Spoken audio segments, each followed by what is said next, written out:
Hello friends, मैं हूं उम्मे मरियम उस्मानी और आप देख रहे हैं हमारा चैनल यूएम इंस्टीट्यूट। और आज की वीडियो में हम लोग पढ़ने जा रहे हैं लेबर कॉस्टिंग। तो लेबर कॉस्टिंग हम लोग पढ़ने जा रहे हैं। बीकॉम सेकेंड ईयर के पेपर होने वाले हैं। पेपर की प्रिपरेशन करने के लिए हम लोग वो सारे टॉपिक कवर करेंगे जो लेबर कॉस्टिंग में इंपॉर्टेंट है। तो लेबर कॉस्टिंग में सबसे पहले हम समझते हैं कि लेबर क्या होती है, व्हाट इज लेबर। तो यहाँ पे लिखा हुआ है जैसे कि लेबर क्या होती है।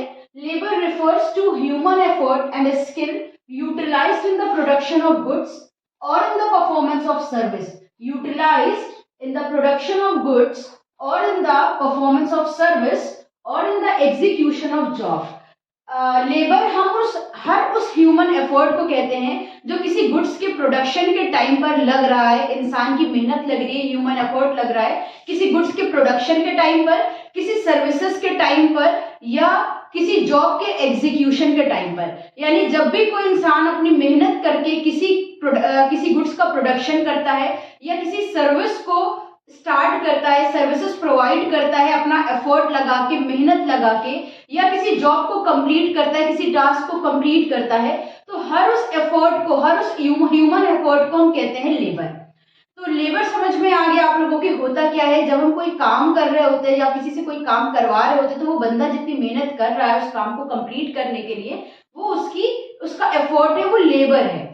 अब लेबर जो होती है यहाँ पर उसे दो कैटेगरीज में क्लासिफाई किया जाता है। तो क्लासिफिकेशन ऑफ लेबर जो है वो दो तरह का है।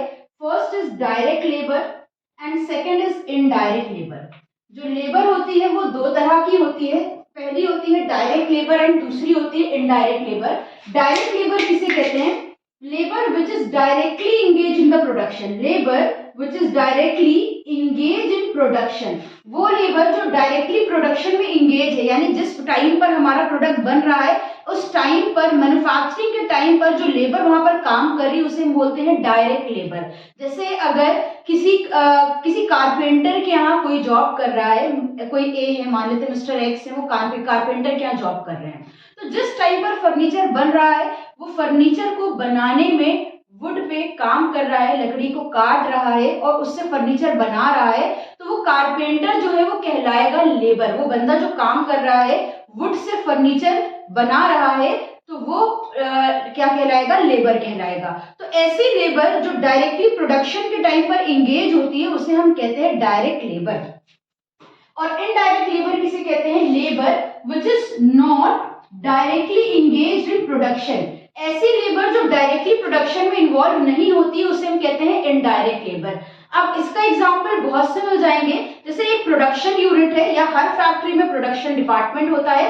प्रोडक्शन डिपार्टमेंट में प्रोडक्शन चल रहा है, बट कुछ लोग ऐसे होते हैं जो प्रोडक्शन नहीं कर रहे होते हैं, वहां पर बाहर उनकी ड्यूटी होती है। जैसे स्टोर कीपर होता है, वो एक्चुअल प्रोडक्शन नहीं कर रहा होता है, बट उसका काम क्या होता है? परचेज डिपार्टमेंट के लिए या प्रोडक्शन डिपार्टमेंट के लिए स्टोर से मटेरियल इशू करना उसका काम होता है, और जितना रिटर्न आ रहा है उन सबको रिकॉर्डिंग करना। टाइम कीपर होता है, सुपरवाइजर होता है जो ये नजर रखता है कि एक्चुअल में प्रोडक्शन सही से हो रहा है या नहीं हो रहा है। तो बहुत सारे लोग ऐसे भी हमारी फैक्ट्री में एंगेज होते हैं जो एक्चुअल में प्रोडक्ट तो नहीं मैन्युफैक्चर कर रहे हैं, बट मैन्युफैक्चरिंग के टाइम पर उनकी ड्यूटी लगी हुई है। तो ऐसी लेबर जो डायरेक्टली प्रोडक्शन में इन्वॉल्व नहीं है बट प्रोडक्शन के टाइम पर वो ड्यूटी में थे, उन्हें हम कहते हैं इनडायरेक्ट लेबर। तो लेबर आपको ध्यान रखना है, कोई भी ह्यूमन एफर्ट जो हो रहा है प्रोडक्शन के टाइम पे या सर्विसेज के टाइम पर, उसे कहते हैं लेबर। लेबर दो तरह की होती है, direct labour and indirect labour. Direct labour क्या होती है? वो लेबर जो डायरेक्टली प्रोडक्शन के टाइम पर काम कर रही है, गुड्स को बना रही है, उसे कहते हैं डायरेक्ट लेबर। और ऐसी लेबर जो डायरेक्टली गुड्स को नहीं बना रही है बट प्रोडक्शन के टाइम पर वो जॉब पर थी, उसे हम कहते हैं इनडायरेक्ट लेबर। लेबर क्या होती है हम समझ चुके हैं। अब हमारा नेक्स्ट टॉपिक है, सेकेंड टॉपिक है लेबर टर्नओवर। तो लेबर के बाद हमें पढ़ना है कि लेबर टर्नओवर क्या होता है। समझते हैं यहाँ पर लेबर टर्नओवर की meaning. Labour turnover of an organisation is the change in the labour force during a specified time.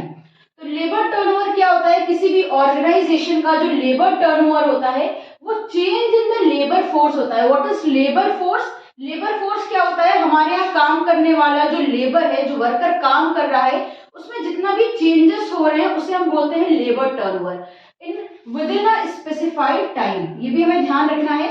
यानी स्पेसिफाइड टाइम में ज्यादातर क्या आता है, 1 ईयर आ जाता है, कभी कभी आपको 1 मंथ का भी बोल देगा, वैसे ज्यादातर 1 ईयर का लिया जाता है। तो एक स्पेसिफाइड टाइम में आपकी ऑर्गेनाइजेशन में जितना लेबर चेंज हो रहा है, जितना लेबर चेंज हो रहा है, चेंज होने से मतलब है जितना लेबर जा रहा है और जितना आ रहा है, जितने लोगों ने जॉब को छोड़ दिया है या आपने उनको हटा दिया है, number of separation and number of recruitment, जितने आपने जॉब्स को निकाले हैं, जितने जॉब से वर्कर्स को निकाला है और जितने नए वर्कर आए हैं, उसे बोलते हैं चेंज इन लेबर फोर्स। तो लेबर फोर्स में जो हमारा चेंज हो रहा है एक स्पेसिफाइड टाइम पीरियड में, उसे हम बोलते हैं लेबर टर्नओवर। तो लेबर टर्नओवर के लिए आपको ध्यान रखना है, a minimum labour turnover ratio of 3 to 5% is quite desirable. यानी आपका जो लेबर टर्नओवर रेशियो है वो 3 to 5% तक ठीक माना जाता है, डिजायरेबल माना जाता है। जितना हाई लेबर टर्नओवर रेशियो होगा, आपकी ऑर्गेनाइजेशन की हालत उतनी खराब समझी जाती है। लेबर टर्नओवर रेशियो जितना ज्यादा होगा उतना उसे खराब समझा जाता है, क्योंकि लेबर टर्नओवर हाई होने का हमारे जो ऑर्गेनाइजेशन होता है उसके ऊपर बहुत बुरा इम्पैक्ट पड़ता है। अब अगर किसी ऑर्गेनाइजेशन का लेबर टर्नओवर आप सोचिए अगर 20% है या 30% है, तो उसका मतलब क्या हो रहा है, उसका मतलब ये है कि अगर 100 लेबर हैं और उसका 30% लेबर टर्नओवर रेशियो है, तो 100 का 30% कितना हुआ, 30। दैट मीन्स 30 वर्कर 100 में से जॉब से निकाले जाते हैं और उसकी जगह पे नए वर्कर रिप्लेस किए जाते हैं, नई जॉब्स दी जाती हैं। तो अगर आपके यहाँ इतना सारा लेबर हर 100 में से 30 लेबर आपका हर महीने या हर साल चेंज हो रहा है, तो उसका मतलब होता है कि आपकी ऑर्गेनाइजेशन में कई सारी कॉस्ट बढ़ जाती हैं। ऑर्गेनाइजेशन पर लेबर टर्नओवर रेशियो जितना हाई होता है उसका बहुत खराब इम्पैक्ट पड़ता है। अब हम आगे समझते हैं कि क्या इफेक्ट पड़ते हैं लेबर टर्नओवर रेशियो के हमारी ऑर्गेनाइजेशन पर। तो अगला पॉइंट है हमारा effect of labour turnover ratio, यानी लेबर टर्नओवर का क्या इफेक्ट पड़ेगा। तो high labour turnover rate increases the cost of production in the following veg. अब हम सीखेंगे कि हाई लेबर टर्नओवर किस तरह से हमारी कॉस्ट ऑफ प्रोडक्शन को इंक्रीज कर देता है। तो फर्स्ट पॉइंट है यहाँ पर even flow of production is disturb. Even flow क्या होता है, हमारी ऑर्गेनाइजेशन में कंटिन्यूअसली फ्लो जो प्रोडक्शन का है कि एक के बाद एक प्रोडक्ट बनता चला जा रहा है, वो इवन फ्लो डिस्टर्ब हो जाता है अगर बार बार हम वर्कर्स को लेबर को निकालेंगे और उसकी प्लेस पे नया लेबर हायर करेंगे। सेकेंड पॉइंट है efficiency of new worker is low. जब हमारा एक पुराना वर्कर जो होता है वो काम में एक्सपर्ट हो चुका होता है, हम उसे हटाकर एक नया वर्कर लेकर आएंगे तो उसकी एफिशिएंसी उतनी नहीं होगी जितनी पुराने की होगी, उसकी एफिशिएंसी हमेशा लो होगी as compare to your old worker या old labour. Then third point है there is an increase cost of training. जब आप एक नए लेबर को लेकर आओगे उसे ट्रेनिंग देनी पड़ेगी, ट्रेनिंग देने से उसकी कॉस्ट ऑफ लेबर इंक्रीज हो जाएगी, यानी हमें उसको पैसे भी ज्यादा हमें उसे पैसे भी देने पड़ेंगे और उसको ट्रेनिंग देने पे भी पैसा खर्च करना पड़ेगा। देन फोर्थ पॉइंट है cost of recruitment and training increases. जब आप किसी को रिक्रूट करते हो तो उस पर भी पैसा खर्च करना पड़ता है और उसको ट्रेन करने पर भी पैसा खर्च करना पड़ता है। Then point number 5 is new worker cause increase breakage of tools and wastage of material. नया लेबर जब आप लेकर आते हो तो उससे आपके टूल्स को ब्रेक होने का भी डर होता है और आपका मटेरियल भी वेस्ट होता है, क्योंकि आपके नए वर्कर को नहीं पता है कि किस तरह से काम करना है। तो ये कुछ अफेक्ट होते हैं जो लेबर टर्नओवर की वजह से हमारे बिजनेस पे पड़ते हैं, जिनसे हमारी बिजनेस की कॉस्ट इंक्रीज हो जाती है। अब हम क्या करते हैं, मैथड समझते हैं कि लेबर टर्नओवर निकालने के कौन कौन से मैथड्स होते हैं। तो लेबर टर्नओवर क्या होता है वो हम लोगों ने पढ़ लिया, उसके अफेक्ट क्या पड़ते हैं ऑर्गेनाइजेशन पर वो भी पढ़ लिया। अब हम लोग सीखेंगे मैथड्स ऑफ मेजरमेंट, यानी मेजरमेंट ऑफ लेबर टर्नओवर। हमारा अगला टॉपिक है मेजरमेंट ऑफ लेबर टर्नओवर। इसमें हम लोग मैथड्स पढ़ेंगे कि कौन कौन से मैथड होते हैं लेबर टर्नओवर को कैलकुलेट करने के लिए। तो लेबर टर्नओवर को कैलकुलेट करने के लिए 3 मैथड्स होते हैं। Number 1 is separation method. First होता है सेपरेशन मैथड, सेकंड होता है रिप्लेसमेंट मैथड एंड थर्ड होता है फ्लक्स मैथड, जिसे हम डुअल मैथड भी कहते हैं क्योंकि ये कॉम्बिनेशन होता है सेपरेशन और रिप्लेसमेंट मैथड का, इसीलिए फ्लक्स मैथड को हम डुअल मैथड के नाम से भी बुलाते हैं। अब हम समझते हैं कि सेपरेशन मैथड में क्या बोलते हैं।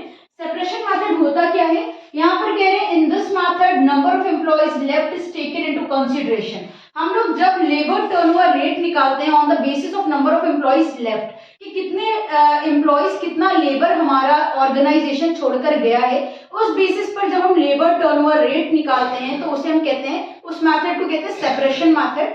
सेपरेशन मेथड से लेबर टर्नओवर का हमारा फॉर्मूला होता है, लेबर टर्नओवर रेट का फॉर्मूला होगा नंबर ऑफ वर्कर लेफ्ट या नंबर ऑफ एम्प्लॉइज लेफ्ट, या इसे नंबर ऑफ एम्प्लॉइज सेपरेट भी बोल सकते हैं कि जितने हमारे सेपरेट हो गए, निकल गए, चले गए, अपॉन में रखेंगे average number of workers into 100, क्योंकि हमें आंसर परसेंटेज में चाहिए, तो आंसर इसका हमेशा परसेंटेज में निकलता है, इसलिए इनटू 100 करा जाता है।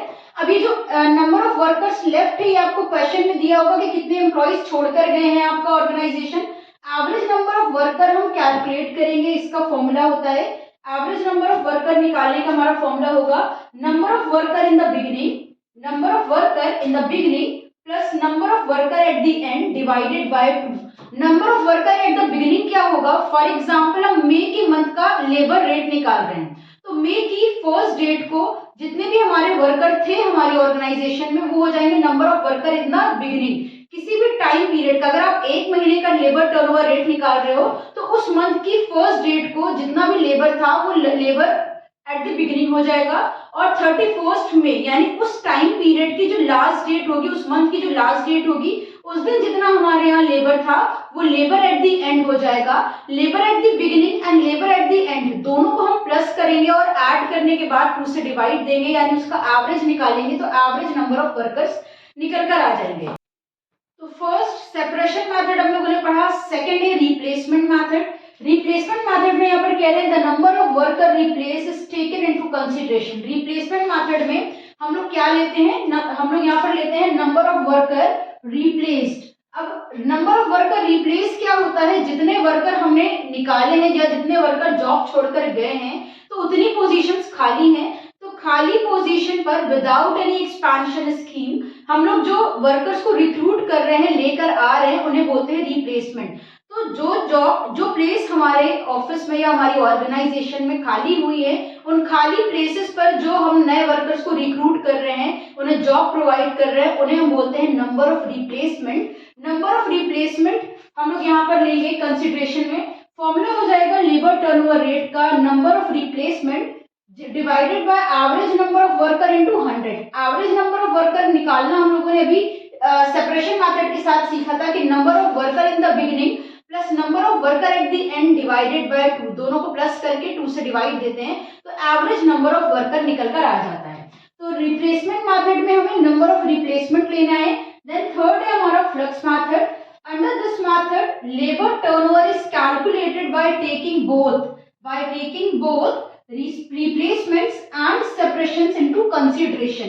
इस मेथड में हम क्या करेंगे, दोनों चीजों को हमें लेना है, number of replacements and number of separations. हमें ये भी देखना है कि कितने एम्प्लॉइज जॉब छोड़कर जा रहे हैं, और हमें ये भी देखना है कि कितने नए वर्कर्स को हम रिक्रूट कर रहे हैं, कितने रिप्लेस कर रहे हैं, यानी जो जॉब छोड़कर गए उनकी प्लेस पर कितने आ रहे हैं। यहाँ पर जो नए वर्कर्स हम अपॉइंट कर रहे हैं वो 2 तरह के होते हैं, एक तो रिप्लेसमेंट होती है, दूसरी हम हमारे ऑर्गेनाइजेशन में एक्सपेंशन स्कीम के अंडर कुछ वर्कर्स आ रहे होते हैं, नई जॉब्स निकली होती हैं। तो नई जॉब वालों को हमें यहाँ पर नहीं लेना है, हमको यहाँ पर रिप्लेसमेंट लेने हैं, यानी जो पोजीशंस खाली हुई हैं उनकी प्लेस पर हम कितनों को रख रहे हैं। Number of replacement plus number of separations divided by average number of worker into 100। Average number of worker हमें सेम फॉर्मूले से निकालना है, number of worker at the beginning plus number of worker at the end divided by 2।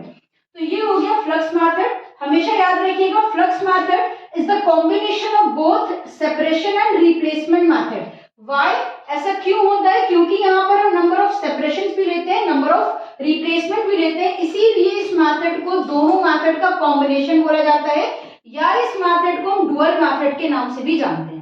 तो ये हम लोगों ने पढ़ लिया कि लेबर टर्नओवर निकालने के 3 मेथड होते हैं, और 3 मेथड जो होते हैं उसमें फॉर्मूले क्या क्या यूज करते हैं, separation method, replacement method and flux method होते हैं। तीनों के फॉर्मूले हम लोगों ने समझ लिए। अब हम क्या करेंगे, उनके बेसिस पे क्वेश्चन को सॉल्व करेंगे। अब क्वेश्चन में हम लोगों को यहाँ पर कुछ इन्फॉर्मेशन दी हुई है और बोल रहे हैं calculate labour turnover by applying separation method, replacement method and flux method. हम लोगों को तीनों मेथड से लेबर टर्नओवर कैलकुलेट करना है। इन्फॉर्मेशन देखते हैं क्या दी हुई है। At the beginning of the month 800, at the end of the month 1200। Workers जो हमारे यहाँ काम कर रहे हैं वो मंथ के स्टार्टिंग में 800 थे और at the end of the month 1200 थे। ड्यूरिंग द मंथ यानी इस महीने में 15 वर्कर्स लेफ्ट, 15 वर्कर लेफ्ट कर गए हैं, छोड़ के चले गए। 35 workers were discharge and 160 workers were recruited. Of those 25 worker are recruited in the vacancies of those leaving। 15 worker को निकाल दिया गया है और 35 वर्कर डिस्चार्ज कर दिए गए हैं। 160 वर्कर जो हैं उन्हें नए रिक्रूट करा गया है, लेकर आए हैं जॉब पर, जिसमें से 25 वर्कर्स को हमने जो खाली वैकेंसीज थी उनकी जगह पर रिक्रूट किया है। And while the rest were engaged for an expansion scheme, 160 में से 25 वर्कर को रिप्लेस किया है, बाकी सारे के सारे नई पोस्ट पर आए हैं अंडर एन एक्सपेंशन स्कीम। तो तीनों मेथड से लेबर टर्नओवर रेट हम लोग कैलकुलेट करते हैं। नंबर 1 है, जब हम इसको सॉल्व करेंगे तो सबसे पहले हमें निकालना है बाय सेपरेशन मेथड। सबसे पहले हम सेपरेशन मेथड अप्लाई कर रहे हैं। सेपरेशन मेथड से लेबर टर्नओवर रेट का फॉर्मूला होता है नंबर ऑफ सेपरेशन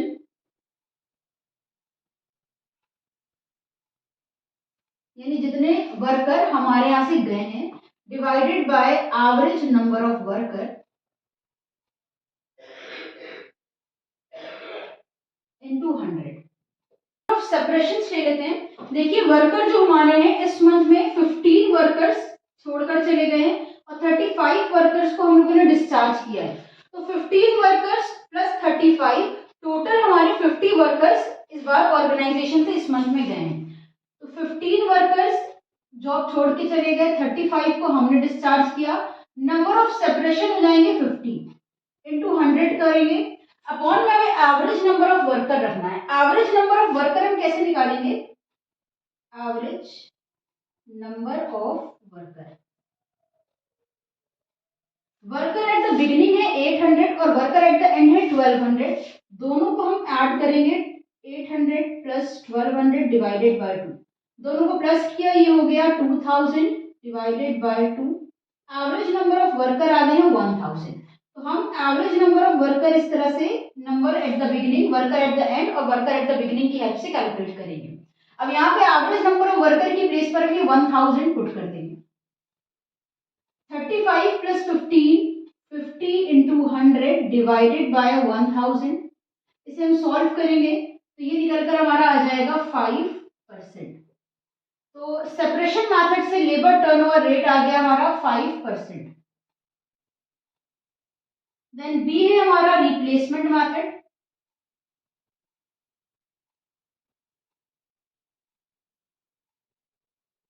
अब हम रिप्लेसमेंट मेथड से लेबर टर्नओवर रेट निकालेंगे। फॉर्मूला हो जाएगा number of replacement into 100 divided by average number of workers.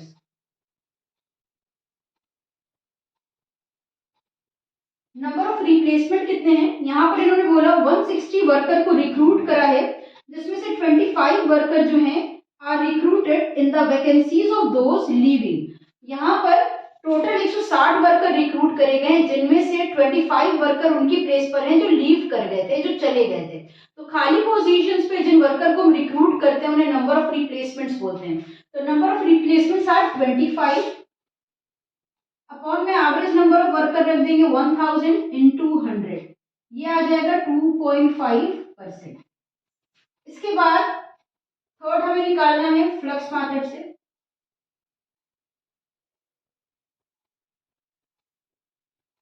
Flux method से जब लेबर टर्नओवर रेट निकालेंगे तो फॉर्मूला होता है number of separation plus number of replacement divided by average number of worker into 100। तो number of separation कितने हैं? Number of separation यहाँ पर हम लोगों ने कैलकुलेट करा था 50। Number of separation are 50 plus number of replacements हम लोगों ने पहले ही कैलकुलेट करा है, नंबर ऑफ रिप्लेसमेंट्स 25 है, दोनों को ऐड करेंगे अपॉन में एवरेज नंबर ऑफ वर्कर्स रखेंगे विच इज 1000 into 100. 50 प्लस 25 ये आ जाएगा 75 divided by 1000 multiply by 100. 7.5% labour turnover rate by flux market.